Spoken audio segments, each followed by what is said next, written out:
बिस्मिल्लाहिर्रहमानिर्रहीम। तो आज का टॉपिक स्टार्ट करते हैं। आज का जो हमारा टॉपिक है वो क्या है? फ़िल्ट्रेशन। फ़िल्ट्रेशन के बारे में मैंने आपको पीछे पढ़ाया था, ठीक है। फ़िल्ट्रेशन क्या होती है? ये क्या है? आपका नेफ्रॉन का स्ट्रक्चर। आपका नेफ्रॉन क्या बनाता है? पीसीटी, फिर लुपोफाइनले बनाता है, देन डीसीटी बनाता है और लेक्टिन डक्ट्स। ये यहाँ से आ रही होती हैं इसकी एफरेंट ग्लोमेरुलर कैपिलरीज और एफरेंट। अब आप क्या करते हैं? जो हमारी एफरेंट क्या लेके आती है? ब्लड को लेके आती है। अब जो हमारी ग्लोमेरुलर कैपिलरीज हैं वो क्या कर रही होती हैं? ब्लड को फ़िल्टर करके बोमस कैप्सूल की तरफ भेज रही होती हैं। तो इसे हम क्या कहते हैं? फ़िल्ट्रेशन, ठीक है। ये क्या थी हमारी? फ़िल्ट्रेशन। अब पीछे हमने दो टर्म्स पढ़ी थी। पीछे हमने दो इंपॉर्टेंट टर्म्स पढ़ी थी। एक मैंने आपको पढ़ाया था जीएफआर। वो जीएफआर क्या थी? कि हमारा कितना ब्लड क्या हो रहा है? फ़िल्ट्रेशन कर रहा है। हमारा ब्लड क्या कर रहा है? फ़िल्ट्रेशन कर रहा है। कितना? पर मिनट के हिसाब से, ठीक है। और दूसरी चीज़ मैंने आपको पढ़ाई थी रीनल प्लाज्मा फ्लो, कि कितना प्लाज्मा हमारी किधर जा रहा है? किडनी की तरफ जा रहा है, कितने टाइम पर मिनट के हिसाब से, ठीक है। ये दोनों डिफरेंस आपने याद रखने। हमारा क्या हो रहा है? ब्लड क्या हो रहा है? फ़िल्टर हो रहा है कितने? पर मिनट पर। और हमारा कितना प्लाज्मा किडनी में जा रहा है? कितने? पर मिनट के हिसाब से। अब यहाँ पे हम एक नई टर्म पढ़ते हैं, वो क्या है? Filtration. Filtration fraction. Filtration fraction क्या होती है? फ़िल्ट्रेशन फ्रैक्शन होती है जीएफआर बाय आर आरपीएफ, ठीक है। अब ये क्या कंसेप्ट है इसका? ठीक है, हम कंसेप्ट को स्टडी करते हैं कि आपने किडनी को क्या दिया? 100 ml ब्लड दिया। किसको? किडनी को। अब उस किडनी ने 100 ml से कितना ब्लड, ठीक है, हाउ मच ब्लड क्या हो गया? फिल्टर हुआ है। वो क्या होगा? हमारा फ़िल्ट्रेशन फ्रैक्शन होगी, ठीक है। ये चीज़ आपने याद रखनी है, मिक्स नहीं करना कि हमारी जो किडनी है वो कितनी फ़िल्ट्रेशन कर रही है ब्लड की। उसे हम क्या कहते हैं? जीएफआर। और अगर हम एक बॉडी को 100 ml ब्लड दे रहे हैं तो वो किडनी है जो हमारी, वो उस 100 ml में से कितना परसेंट क्या कर रही है? ब्लड को फ़िल्टर कर रही है। तो वो क्या होगी? हमारी फ़िल्ट्रेशन फ्रैक्शन होगी, ठीक है। ये दोनों टर्म्स हैं, बहुत कंफ्यूजिंग है, लेकिन आपने कंफ्यूज नहीं होना, ठीक है। इसकी एक डेफिनेशन भी आप लिख लें कि अमाउंट ऑफ ब्लड क्या हो? फिल्टर हो, तो वो क्या होगी? हमारी फ़िल्ट्रेशन फ्रैक्शन। अब नॉर्मल फ़िल्ट्रेशन फ्रैक्शन जो होती है, नॉर्मल जो हमारा एफ होता है वो कितनी होती है? 20% होती है, ठीक है। अब आप क्या करते हैं? अपनी जो ये किडनी है, ठीक है, आपने किडनी को क्या दिया? 100 ml ब्लड दिया। उस 100 ml में से किडनी ने आपको क्या दे दिया? 20% फ़िल्टर करके क्या दे दिया? ब्लड दे दिया। तो ये हमारी क्या होगी? फ़िल्ट्रेशन फ्रैक्शन होगी। उम्मीद अब आप बोलने नहीं लगे। अब आप क्या करते हैं? फ़िल्ट्रेशन फ्रैक्शन को फाइंड आउट करते हैं। तो फ़िल्ट्रेशन फ्रैक्शन को फाइंड आउट करने के लिए हम ये फार्मूला यूज़ करते हैं। इसके अंदर अगर जीएफआर है, जीएफआर क्या है? हमारा 20%। और हमने कितना प्लाज्मा दिया है? 100 ml दिया है। तो आप ये देखें तो कितना आएगा? 0.2 आएगा, जो किसके बराबर है? 20%। और 20% क्या हमारे पास आया था? फ़िल्ट्रेशन फ्रैक्शन, ठीक है। अब ये तो होगी हमारी फ़िल्ट्रेशन फ्रैक्शन। एक और टर्म आपकी बुक में लिखी हुई है कि फ़िल्ट्रेशन लोड। अब फ़िल्ट्रेशन लोड क्या चीज़ है? आपने क्या किया? ब्लड दिया। अब जो ब्लड है वो आपने परसेंटेज में नहीं बताना, वो ब्लड आपने कैलकुलेट करना है किस पर यूनिट टाइम पर, ठीक है। जो ब्लड आपने दिया है किसी किडनी को, वो ब्लड आपने परसेंटेज में नहीं बताना, कैलकुलेट नहीं करना। वो ब्लड आपने पर यूनिट टाइम पे हिसाब से करना है कि कितना ब्लड कितने टाइम पे हमें क्या हो रहा है? फ़िल्ट्रेशन लोड दे रहा है। वो होगी हमारी मेन चीज़, ठीक है। अब हम एक एग्जांपल डिस्कस करते हैं जिससे आपको ये चीज़ क्लियर हो जाएगी कि इनोलिन है, जो पीछे हमने इनोलिन के बारे में काफ़ी ज़्यादा पढ़ा। क्या होती है? उसकी जीएफआर क्या है? 100%, ठीक है। जीएफआर क्या है? 100। अब इनोलिन की क्या करते हैं? हमने कंसंट्रेशन निकाल ली है, वो कितनी आई है? 20। अब फिल्ट्रेशन लोड को फाइंड आउट करने के लिए हम क्या करते हैं? फिल्ट्रेशन लोड, उसके लिए हम देखते हैं क्या फार्मूला है हमारे पास? जीएफआर मल्टीप्लाई प्लाज्मा कंसंट्रेशन, ठीक है। अब इनोलिन की हमने कंसंट्रेशन निकाल ली है, तो इसके अंदर क्या करते हैं? हम वैल्यू पुट करते हैं। तो वो क्या आएगी हमारे पास? 2000 मिलीलीटर पर मिनट। ये क्या है? हमारा फ़िल्ट्रेशन लोड है, ठीक है। आपने क्या किया? GFR को किससे प्लाज्मा कंसंट्रेशन से मल्टीप्लाई किया और मेन वैल्यू आपकी आ गई ये। ठीक है, ये 3-4 टर्म्स हैं, इंपॉर्टेंट हैं, आपने इनमें कंफ्यूज नहीं होना। सबसे पहले क्या है, GFR है, कितना फिल्ट्रेट हो रहा है। ठीक है, ब्लड कितनी फिल्ट्रेशन दे रही है हमारी किडनी। प्लाज्मा फ्लो, आप किडनी को कितना प्लाज्मा दे रहे हो। फिल्ट्रेशन फ्रैक्शन, आपने जितना उसे ब्लड दिया किडनी को, उसमें से कितना अमाउंट फिल्टर हुआ है। ठीक है, ये क्या है, हमारा नॉर्मल है, फिल्ट्रेशन फ्रैक्शन है। फिर नीचे हमने क्या पढ़ा, फिल्ट्रेशन लोड के बारे में पढ़ा। वो क्या था कि जितना ब्लड आपने दिया उसे आपने परसेंटेज में कैलकुलेट नहीं करना, आपने क्या करना है, पर यूनिट टाइम से बताना है कि कितना फ़िल्टर हुआ है। ठीक है, तो ये उसका फॉर्मूला था। इस तरह फिल्ट्रेशन लोड को क्या कर सकते हैं, फाइंड आउट कर सकते हैं। ठीक है, अब पीछे मैंने आपको पढ़ाया था कि आपकी जो एफरेंट्स हैं वो एक स्पेशलाइज सेल्स को क्या करते हैं, स्पेशलाइज सेल्स कंटेन करते हैं। अब वो स्पेशलाइज सेल्स कौन से थे, वो थे जेक्स्टा ग्लोमेरुलर। ठीक है, जेक्स्ट्रा ग्लोमेरुलर सेल्स थे। और एक और सेल्स मैंने आपको पढ़ाए थे, ये आपकी जस्ट रिवीजन करवा रहा हूँ यहाँ पे, DCT के। वो कौन से थे, मक्यूला डेंसा, मक्यूला डेंसा। और यहाँ पे एक हमने सेल्स पढ़े थे, वो कौन से थे, मेसेंजियल सेल्स। ठीक है, ये आपकी जस्ट रिवीजन करवाई है। अब आपकी बुक में एक निमोनिक लिखा हुआ है, निमोनिक क्या है, PDA। ठीक है, अब P से क्या है, P क्या होते हैं, हमारा प्रोस्टाग्लैंडियंस है, प्रोस्टाग्लैंडिन्स। DA क्या चीज़ है, DA है डायलेट एफरेंट, डायलेट एफरेंट। ठीक है, अब प्रोस्टाग्लैंडिन्स क्या करते हैं, इन सेल्स को, एफरेंट्स को क्या कर देते हैं, डायलेट कर देते हैं। ठीक है, और जब ये डायलेट होते हैं, एफरेंट क्या होती है, डायलेट हो जाती है, तो जो हमारा प्लाज्मा फ्लो होता है वो क्या हो जाता है, इंक्रीज हो जाता है। ठीक है, फिर एक और निमोनिक आपकी बुक ने दिया है, वो क्या है, एस। एस से क्या है, ए से एंजियोटेंसिन, एंजियोटेंसिन 2। और CE क्या है, कॉन्स्ट्रिक्ट इफरेंट। ठीक है, ये दोनों निमोनिक्स बहुत इंपॉर्टेंट है, आपकी बुक में भी मेंशन है। अब ACE क्या करते हैं, ACE क्या करते हैं, जो आपकी इफरेंट होती है उसे क्या कर देते हैं, कॉन्स्ट्रिक्ट कर देते हैं, जिसकी वजह से जो हमारा प्लाज्मा फ्लो होता है वो क्या हो जाता है, डिक्रीज हो जाता है। ठीक है, ये चीज़ें आपने याद रखनी है। जब हमारा प्लाज्मा फ्लो डिक्रीज होगा इफरेंट में, तो जो हमारी फ़िल्ट्रेशन होगी वो क्या हो जाएगी, वो इंक्रीज़ हो जाएगी। और जब फ़िल्ट्रेशन इंक्रीज़ होगी तो ऑटोमेटिकली हमारी जो GFR है वो भी इंक्रीज़ हो जाएगी। ठीक है, ये बात आपने याद रखनी है। और यहाँ पे भी क्या हो रहा है, जो हमारा जब डायलेट होगा, प्लाज्मा फ्लो इंक्रीज़ होगा, तो क्या होगी, हमारी GFR भी इंक्रीज़ हो जाएगी। जब GFR इंक्रीज़ होगी तो क्या होगा, हमारा फ़िल्ट्रेशन भी ज़्यादा हो जाएगी। ये चीज़ें आपने याद रखनी है। अब आगे एक और चीज़ है, प्रेशर। अब प्रेशर हम पीछे से ही पढ़ते आ रहे हैं। ठीक है, अपने सेकेंडरी स्कूल से भी पढ़ रहे हैं कि प्रेशर दो टाइप्स के होते हैं। कौन कौन से होते हैं, एक तो हाइड्रोस्टेटिक प्रेशर होता है, ये आपने अपने कॉलेजेस में भी पढ़ा होगा, और दूसरा होता है ऑनकोटिक प्रेशर। अब इन दोनों के अंदर डिफरेंस क्या है। ठीक है, जो हाइड्रोस्टेटिक प्रेशर होता है वो क्या करता है, एक्सपेल करता है चीज़ों को, एक्सपेल करता है किधर, और बाहर वाली साइड पे। और जो ऑनकोटिक प्रेशर होता है वो क्या करता है, होल्ड करता है। ठीक है, उनको चीज़ों को पकड़ के रखता है, बाहर नहीं जाने देता सब्सटेंस को। ठीक है, अब ये एक्सपेल आउट क्यों करता है, due to water, due to water, water की वजह से क्या करता है, एक्सपेल करता है। और ये होल्ड क्यों करता है, ड्यू टू प्रोटीन्स। ठीक है, स्पेशली एक स्पेशल प्रोटीन होती है, कौन सी, एल्बोमिन। वो क्या करती है, 75% क्या करती है, सब्सटेंस को होल्ड करती है, और बाकी अदर्स प्रोटीन्स होती हैं। तो ये बात आपने याद रखनी है कि प्रोटीन का कार्य है होल्ड कार्य, और वाटर का कार्य है एक्सपेल आउट कार्य है। अब हाइड्रोस्टेटिक प्रेशर को हम रिप्रेजेंट करते हैं P से, और ऑनकोटिक प्रेशर को हम रिप्रेजेंट करते हैं पाई से। ठीक है, इनकी रिप्रेजेंटेशन आपने याद रख लेनी है क्योंकि बहुत इंपॉर्टेंट, और आगे हम इनकी क्या करेंगे, रिप्रेजेंटेशन को यूज़ करेंगे। ठीक है, अब एक एग्जाम्पल हम लेते हैं, इसी क्या है, आपके पास कैपिलरी है। ठीक है, कैपिलरी के अंदर क्या है, छोटे छोटे वाटर मॉलिक्यूल्स हैं। अब जो वाटर मॉलिक्यूल्स हैं वो क्या करेंगे, ट्राई करेंगे क्या करने की, कम आउट। अब रीज़न क्या है, ये क्या है, वाटर मॉलिक्यूल। रीज़न क्या है, वो यही रीज़न है कि जो हाइड्रोस्टेटिक प्रेशर बना रहा है वाटर, उसकी वजह से वो ट्राई कर रहे हैं बाहर आने के लिए। सेकंड, अगेन आपके पास क्या है, कैपिलरी है, इसके अंदर क्या है, सब्सटेंस है। अब वो सब्सटेंस क्या कर रहे हैं, होल्ड कर रहे हैं खुद को। ठीक है, वो अपनी कैपिलरीज के अंदर रह रहे हैं, उसका क्या रीज़न है, ड्यू टू प्रोटीन्स।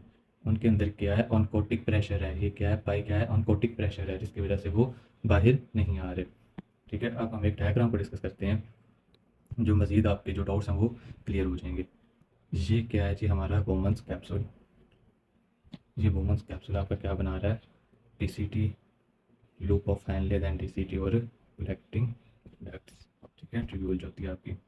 ये आ गई हमारी एफरेंट ग्लोमेरुलर कैपिलरीज। ठीक है, अब यहाँ पे जो ग्लोमेरुलर कैपिलरीज हैं उनके अंदर क्या होता है, हमारा हाइड्रोस्टेटिक प्रेशर होता है। पीजीसी क्या है, hydrostatic pressure in glomerular capillaries. वो क्या करता है, सब्सटेंस को बाहर पुल करता है, एक्सपेल कर रहा है किधर, बोमन कैप्सूल की तरफ। और साथ ही हमारे ग्लोमेरुलर कैपिलरीज के अंदर क्या होते हैं, ऑनकोटिक प्रेशर होता है। और ऑनकोटिक प्रेशर क्या कर रहा है, सब्सटेंस को अपने अंदर होल्ड कर रहा है। जो चीज़ उसने बोमन्स कैप्सूल की तरफ नहीं भेजनी, जो चीज़ फिल्टर नहीं करनी, उससे क्या कर रहा है, वो होल्ड कर रहा है। और जो चीज़ फिल्टर करनी है उससे क्या कर रहा है, पीजीसी जो है हमारा हाइड्रोस्टेटिक प्रेशर है, वो किसमें, बोमन्स कैप्सूल में भेज रहा है। ठीक है, अब बोमन कैप्सूल के अंदर भी क्या होता है, हाइड्रोस्टेटिक प्रेशर होता है, जिसे हम रिप्रेजेंट करते हैं पी बी एस के साथ। ठीक है, hydrostatic pressure in Bowman capsule. अब वो क्या करता है, वो भी क्या करता है, एक्सपेल करता है चीज़ें बाहर की तरफ। जो चीज़ उसने ब्लड से निकाल के कैपिलरीज के अंदर डालनी है, यानी नेफ्रॉन से निकाल के कैपिलरीज के अंदर डालनी है, तो वो क्या करेगा, बाहर पुल करेगा। और साथ ही यहाँ पर क्या होता है, ऑनकोटिक प्रेशर भी होता है। लेकिन ऑनकोटिक प्रेशर यहाँ पे क्या होता है, ज़ीरो होता है। उसकी क्या रीज़न है, हमने पीछे पढ़ा है, जो हमारा ऑनकोटिक प्रेशर होता है वो क्या होता है, ड्यू टू प्रोटीन होता है। ठीक है, अब जो हेल्दी पर्सन है, ठीक है, ये एक चीज़ आपने याद रखनी है, जो हेल्दी पर्सन है, ठीक है, उसके बोमन्स कैप्सूल में प्रोटीन्स क्या होंगी, नहीं होंगी, प्रोटीन्स क्या होंगी, एब्सेंट होंगी, जिसकी वजह से जो ऑनकोटिक प्रेशर आता है वुमन कैप्सूल में, वो क्या होता है, ज़ीरो होता है। किसकी बात कर रहे हैं हम, हेल्दी पर्सन की बात कर रहे हैं। ठीक है, अगर आपके पास एक हेल्दी पर्सन आता है तो उसका क्या होगा, जो ऑनकोटिक प्रेशर होगा वो क्या होगा, ज़ीरो होगा। ठीक है, अब हम फर्दर एक और टर्म को डिस्कस करते हैं। अब वो टर्म क्या है, net filtration, net filtration pressure. ठीक है, ये एक न्यू टर्म है। ये क्या करती है, बैलेंस होता है। इसको हम कैसे एक्सप्लेन करते हैं कि बैलेंस बिटवीन प्रेशर, कौन से प्रेशर में, वो प्रेशर जो क्या कर रहा है, पुश कर रहा है किसे, फ्लूइड को आउटसाइड पे, और वो प्रेशर जो क्या कर रहा है, कीप कर रहा है, ठीक है, यानी होल्ड कर रहा है, कीप द थिंग्स इनसाइड। ठीक है, उसके अंदर जो डिफरेंस आएगा, ठीक है, वो क्या होगा, हमारा नेट फिल्ट्रेशन प्रेशर होगा। यानी balance between the pressure that pushes fluid out and pressure that try to keep things inside to hold। ठीक है, वो क्या है, हमारा नेट फिल्ट्रेशन प्रेशर है। अब अगर आपने इसे फाइंड आउट करना है तो उसके लिए क्या फार्मूला होगा, उसके लिए फार्मूला होगा hydrostatic pressure in glomerular capillaries plus oncotic pressure in Bowman's capsule. अब यहाँ पे एक चीज़ आपने देखनी है, वो क्या ले रहा है, एक चीज़ को ले रहा है एक्सपेल करने वाली, सेकंड अदर साइड पे वो क्या ले रहा है, होल्ड करने वाली। अब ये क्यों इस तरह कर रहा है, ताकि जो हमारा बॉडी बैलेंस है, ठीक है, बॉडी का बैलेंस है, फ्लूइड बैलेंस आप कह सकते हैं इसे, वो क्या रहे, मेंटेन रहे। इसलिए वो क्या कर रहा है, एक साइड पे एक्सपेल ले रहा है और एक साइड पे होल्ड ले रहा है। इन्हें हम क्या करेंगे, माइनस कर देंगे किसके साथ, hydrostatic pressure plus oncotic pressure in glomerular capillaries. ठीक है, यहाँ पे भी इसने क्या किया, एक एक्सपेल ले लिया और एक होल्ड ले लिया। अब पीछे मैंने आपको पढ़ाया कि जो बोमन कैप्सूल के अंदर क्या होता है, हमारा ऑनकोटिक प्रेशर क्या होता है, ज़ीरो होता है। ठीक है, उम्मीद है ये आज का टॉपिक आपको समझ आ गया होगा। अब फर्दर हम एक न्यू टॉपिक स्टार्ट करते हैं, वो क्या है जी, हमारा चेंजेस इन ग्लोमेरुलर कैपिलरीज। कि क्या क्या चेंज आते हैं जब प्रेशर हमारा ऊपर नीचे होता है, जब वो चीज़ें होल्ड करता है, एक्सपेल करता है, तो क्या क्या चेंजेस आते हैं हमारे प्लाज्मा फ्लो में। ठीक है, ये हम सारा कुछ डिस्कस करते हैं। आपकी बुक में एक टेबल बना हुआ है, ये टेबल बहुत ज़्यादा इंपॉर्टेंट है। ठीक है, दो तीन अब इस टेबल के अंदर उसने यहाँ पे क्या रखा है, GFR को, फिर उसने क्या रखा है, रीनल प्लाज्मा। ये क्या है, प्लाज्मा है। ठीक है, मैं मेंशन कर रहा हूँ ये क्या है, रीनल प्लाज्मा फ्लो। और साथ ही उसने क्या रखा हुआ है, फिल्ट्रेशन। ठीक है, फिल्ट्रेशन फ्रैक्शन। अब पहली कंडीशन उसने क्या ली है, पहली कंडीशन उसने क्या ली है कि जो आपके एफरेंट्स हैं वो क्या हो रहे हैं, कॉन्स्ट्रिक्ट हो रहे हैं। एफरेंट्स अब क्या हो रहे हैं, कॉन्स्ट्रिक्ट हो रहे हैं। मैं थोड़ा सा डायग्राम भी बनाता हूँ ताकि डायग्राम से इजीली समझ आ जाए। ये आपका बोमन कैप्सूल है।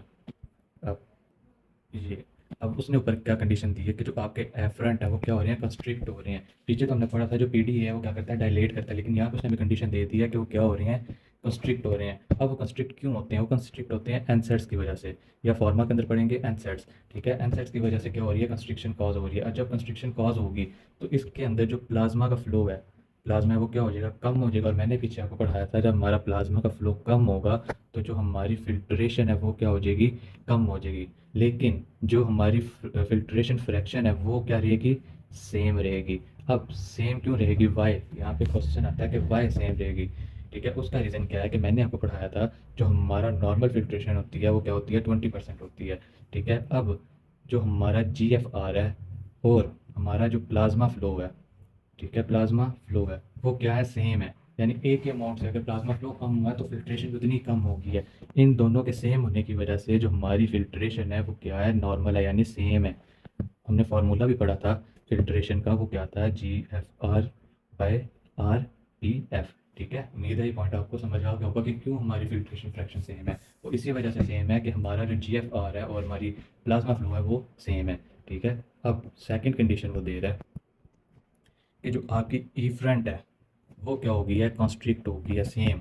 ये जो आपकी ई फ्रंट है वो क्या हो गई है, कंस्ट्रिक्ट हो गई है।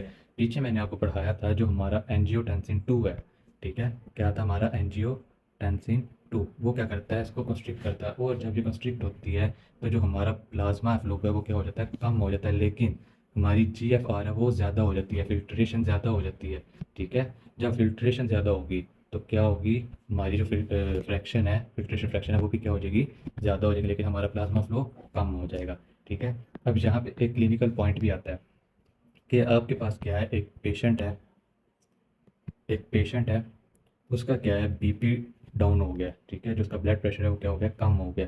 अब जब ब्लड प्रेशर कम होगा तो क्या हो जाता है, हमारा जो एंजियोटेंसिन है वो क्या कर देता है, हमारी GFR को क्या कर देता है, ज़्यादा कर देता है। जब हमारा फिल्ट्रेशन ज़्यादा होती है तो बैलेंस हो जाती है हमारी किडनी, तो इसकी वजह से हमारा जो ब्लड प्रेशर है वो क्या हो जाता है, नॉर्मल हो जाता है। ये मैं आपको एक्सप्लेन कर चुका हूँ कि जब हमारा फ्लो कम होता है तो हमारी फिल्ट्रेशन है ज़्यादा हो जाती है। ठीक है, ये तो होगी सेकंड कंडीशन। अब उसने थर्ड कंडीशन क्या दी है कि जो आपका प्लाज्मा प्रोटीन है, जो आपकी प्लाज्मा प्रोटीन, उसकी जो कंसंट्रेशन है वो क्या होगी है, ज़्यादा होगी है। ठीक है, प्लाज्मा जो प्रोटीन की कंसंट्रेशन है वो ज़्यादा होगी है। वो क्यों ज़्यादा हुई है, यहाँ पे हमारा ऑनकोटिक प्रेशर था।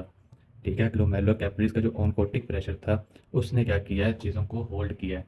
क्या किया है, होल्ड किया हुआ है। और जब उसने होल्ड किया तो क्या कहा रहा है, फिल्टर नहीं हो रहा हमारा जो ब्लड है, ब्लड कैन नॉट फिल्टर, जिसकी वजह से जो हमारा ग्लोमेरुलर कैपिलरीज के अंदर प्रेशर था वो क्या हो गया, ग्लोमेरुलर कैपिलरीज का जो प्रेशर है वो क्या हो गया, डिक्रीज़ हो गया। जब वो डिक्रीज़ हुआ है तो उसने क्या किया, फिल्ट्रेशन को भी कम कर दिया।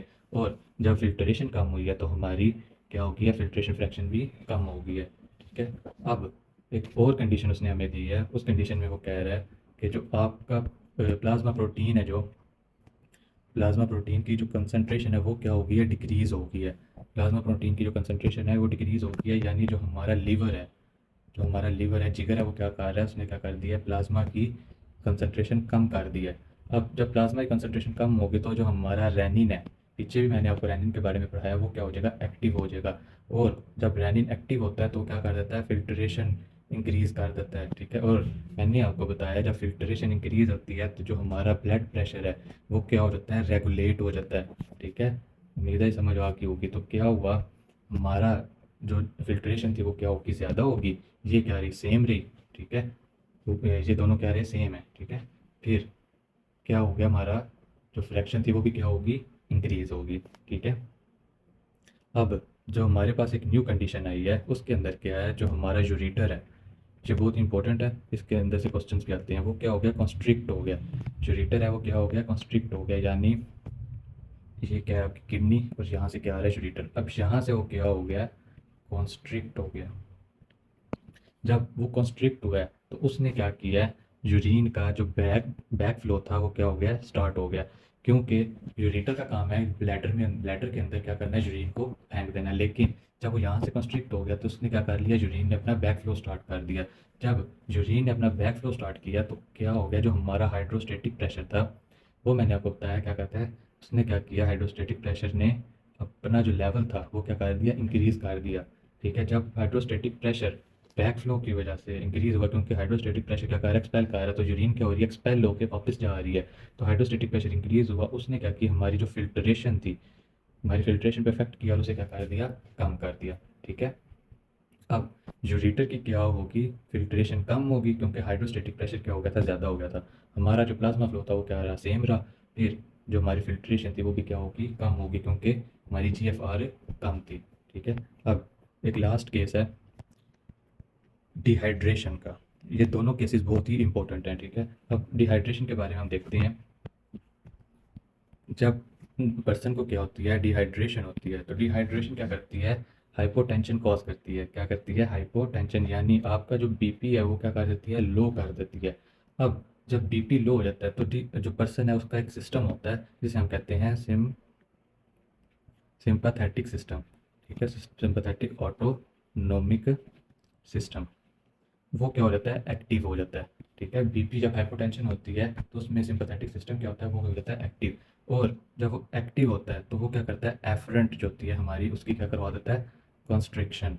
और मैंने आपको बताया था जब हमारी एफरेंट कंस्ट्रिक्ट होती है तो वो क्या कर देती है? प्लाज्मा का जो फ्लो है उसे क्या कर देती है? कम कर देती है। और जब प्लाज्मा का फ्लो कम होता है तो हमारी जीएफआर है वो भी लो हो जाती है। ठीक है, अब जब सिंपैथेटिक सिस्टम ने एफरेंट को कंस्ट्रिक्ट किया तो जो हमारा प्लाज्मा फ्लो था वो क्या हो गया? बहुत ज़्यादा कम हो गया। ठीक है, अब जब वो प्लाज्मा फ्लो क्या हो गया? बहुत ज़्यादा कम हो गया, तो उसने जो फ़िल्ट्रेशन थी वो क्या कर दी? इंक्रीज़ कर दी। अब ये चीज़ आ जाती है हमारी डाउट में कि क्यों इंक्रीज़ कर दी, व्हाई? उसका रीज़न ये है कि हमने पढ़ा था कि जो हमारा फ़िल्ट्रेशन है उसका फ़ॉर्मूला है GFR डिवाइडेड बाय RPF। अब GFR कम हुई और RPF है जो, वो तो बहुत ज़्यादा हमारा जो प्लाज्मा फ्लो था उसने कर दिया। तो क्या हुआ? जीएफआर जब हमारी कम हुई तो आरपीएफ हमारी बहुत ज़्यादा डाउन होगी। जब हमारी आरपीएफ बहुत ज़्यादा डाउन होगी तो जो मैथ के स्टूडेंट्स हैं जिन्होंने मैथ अच्छी तरीके से पढ़ी है अपने मैट्रिक में, उन्हें पता है जब नीचे वाली वैल्यू क्या हो जाए? लो हो जाए। नीचे वाली वैल्यू क्या हो जाए? लो हो जाए, तो वो क्या हो जाती है? ऑटोमेटिकली क्या कर देती है? ऊपर वाली वैल्यू को इंक्रीज़ कर देती है, जिसकी वजह से जो हमारी फिल्ट्रेशन थी वो क्या होगी? इंक्रीज़ होगी। ठीक है, उम्मीद है ये पॉइंट आपको समझ आ गया। जो हमारा प्लाज्मा फ्लो था वो क्या था? बहुत ज़्यादा कम हो गया था कंस्ट्रिक्शन की वजह से। ठीक है, जिसकी वजह से जो हमारी नीचे वाली वैल्यू थी वो क्या थी? कम थी। ऊपर वाली वैल्यू क्या थी? हमारी हाई थी।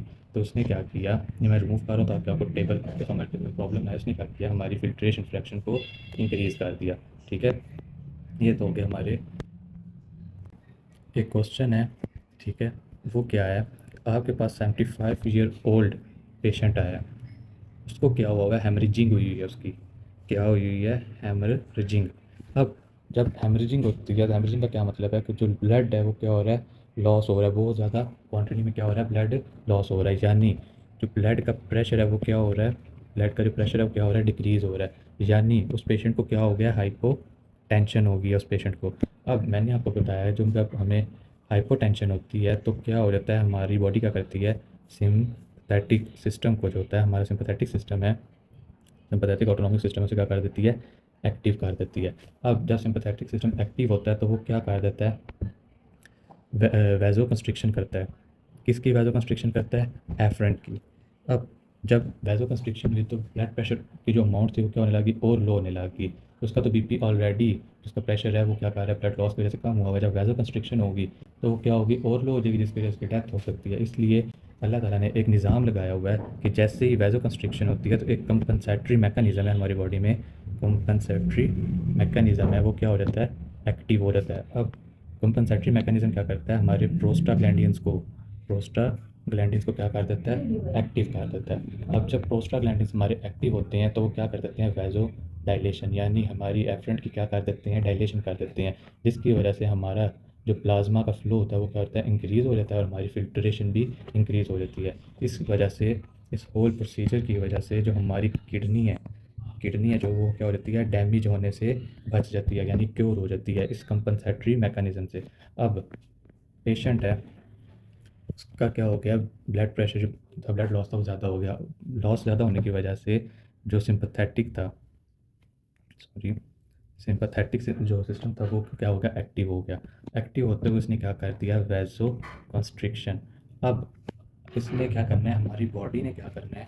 कंपनसेटरी मैकेनिज़्म को क्या करना है? एक्टिव करना है, जिसने क्या करना है? प्रोस्टाग्लैंडिन्स को ऑर्डर देना है कि आप क्या कर दो? वैज़ो डायलेशन कर दो। अब अगर आपने उस पेशेंट को इस मूवमेंट में क्या दे दिया? एनसैड्स। आप इस पेशेंट को इस टाइम क्या दे देते हैं? एनसैड्स दे देते हैं। तो वो क्या करेंगे? एनसैड्स का मैंने आपको बताया कि एनसैड्स से आपको मज़ीद क्या करवाते हैं? वैज़ो कंस्ट्रिक्शन करवाते हैं। ठीक है, अब ऑलरेडी उसकी सिंपैथेटिक ऑटोनॉमिक सिस्टम ने कंस्ट्रिक्शन की हुई है, यानी ये जो हमारी एफरेंटस की ऑलरेडी कंस्ट्रिक्शन हुई हुई है। जब आप उसे पेशेंट को एनसैड देंगे तो वो क्या होगा? और कंस्ट्रिक्शन कर देगा। तो क्या होगा? जो आपका पेशेंट है वो डाई हो जाएगा। ठीक है, इसलिए जो पेशेंट्स होते हैं जिन्हें क्या होती हैं? किडनी की प्रॉब्लम्स होती हैं, या उन्हें क्या हो? किडनी ट्रांसप्लांट हो, या उनका कोई भी किडनी इशू चल रहा हो, तो आपने क्या करना है? उन्हें एनसैड्स नहीं देने, उन्हें आंसर नहीं देने, क्योंकि वो क्या करते हैं कि सीवियर किस्म की वैसो कंस्ट्रिक्शन कॉज करवा देंगे, जिनकी वजह से जो हमारा प्लाज्मा फ्लो है वो क्या हो जाएगा, डिक्रीज़ हो जाएगा।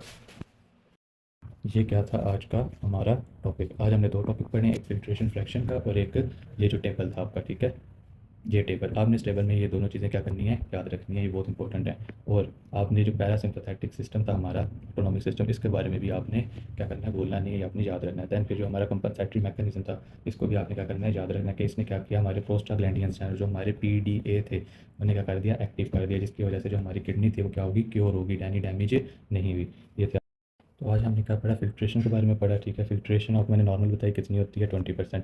ये इसका फॉर्मूला आपने याद रख लेना। फिल्ट्रेशन लोड के बारे में पढ़ा कि क्या है, ब्लड को हमने किसमें बताना है, पर यूनिट टाइम के बारे में बताना है, ठीक है। इसको परसेंटेज में नहीं फाइंड आउट करना।